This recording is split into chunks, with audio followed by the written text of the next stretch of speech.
Welcome to This Explainer. Today, we are totally decoding the ultimate 2026 beginner's guide to investing. Look, if the stock market has ever felt, completely overwhelming to you, stick around. We're going to explore this framework together so literally anyone can confidently build wealth and buy that very first share. All right, so let's dive right in with a super relatable question. Imagine you suddenly get an extra $1,000 in cash handed to you right now. What are you going to do with it?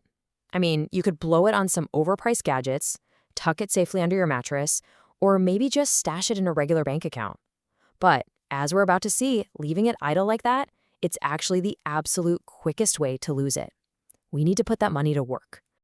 To completely eliminate that intimidation factor, we're going to follow a really straightforward 5-part roadmap today.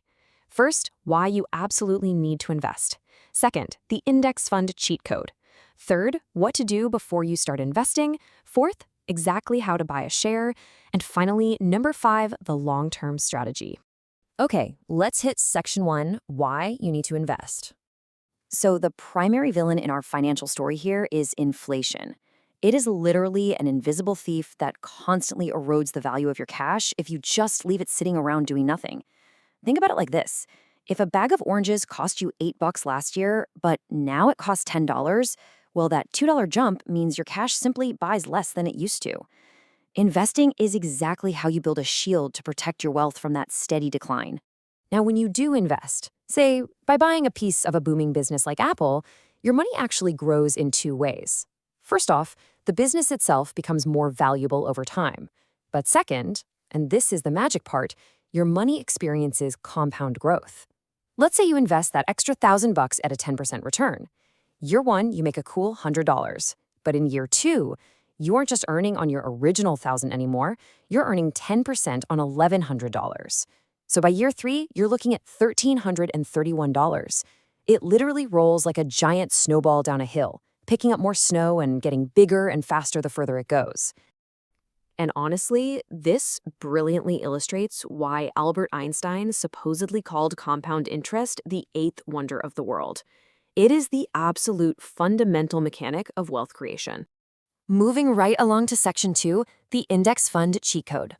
Now, trying to pick individual winning stocks, yeah, that's a massive trap for beginners. Just look at the history here.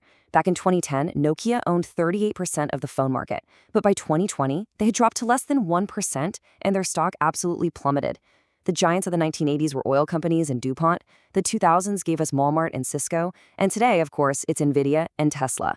The big takeaway here, the giants of the past rarely remain the giants of the future. So how do we avoid putting all our eggs in one basket?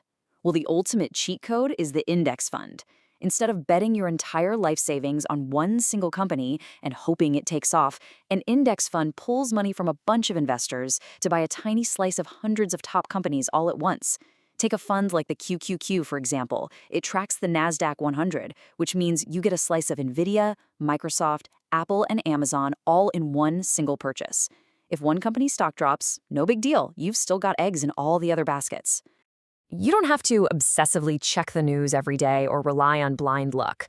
Even Warren Buffett, arguably the greatest investor of all time, says that this set it and forget it method is hands down the absolute best way for individuals to own stocks. But wait, here's the crucial point. While index funds are fantastic, they do come with maintenance fees, which are called expense ratios, and you have got to watch these closely. If a fund charges a 1% fee and you've got $100,000 invested, they are silently draining $1,000 from your account every single year. Ouch. You always want to aim for low fees, ideally somewhere between 0.1 and 0.5%, just to make sure you keep your hard-earned profits in your own pocket. All right, section 3. Before you start investing, we've got to set up some guardrails. I want you to think of your finances like a car's gas tank. You absolutely have to fix the leaks first. Look, if you invest $10,000 in the market and earn a stellar 10% return, awesome, you made $1,000. But if you simultaneously have $10,000 sitting in credit card debt, hitting you with 25% interest, you're paying $2,500 in fees. So you're actually losing $1,500 overall. It makes 0 sense, right? To truly protect yourself, you absolutely must follow these 3 financial prerequisites before diving in. First, clear any debt with an interest rate over 10%. Second, build up a solid 3 to 6 month cash emergency fund. And third, only invest money that you definitely won't need for several years. You never, ever want to be forced to sell your investments at a loss just because your car suddenly broke down or you need a house down payment. Okay, let's get practical. Section 4, how to actually buy a share. Basically, you've got two main roads to choose from here. You can use retirement accounts like a 401k or Roth IRA. These offer incredible tax advantages, but they do come with strict penalties if you try to withdraw the money before retirement. Or you can use standard brokerage accounts through apps like SoFi, Fidelity, or Schwab. These give you total flexibility to deposit and withdraw cash literally any time, which makes them incredibly beginner-friendly, even if they don't have those fancy tax perks. And making the purchase is just incredibly straightforward. Step 1, sign up for your brokerage. Step 2, link your bank and transfer in some cash. Honestly, even just $10 works to start. Step 3, search for a company like Apple and place your order. You can either buy whole shares, or if you're a bit short on cash for a full share, you can just invest a set dollar amount and buy what's called a fractional share. It really is that simple. Finally, Section 5, the long-term strategy. So imagine you bought that QQQ fund at its 2007 peak of $50, only to watch the 2008 financial crisis completely crush the price down to $20. Look, it's a completely normal human reaction to panic and sell right then to stop the bleeding. But if you did that, you permanently locked in your losses. If you held firm, you would have broken even by 2010.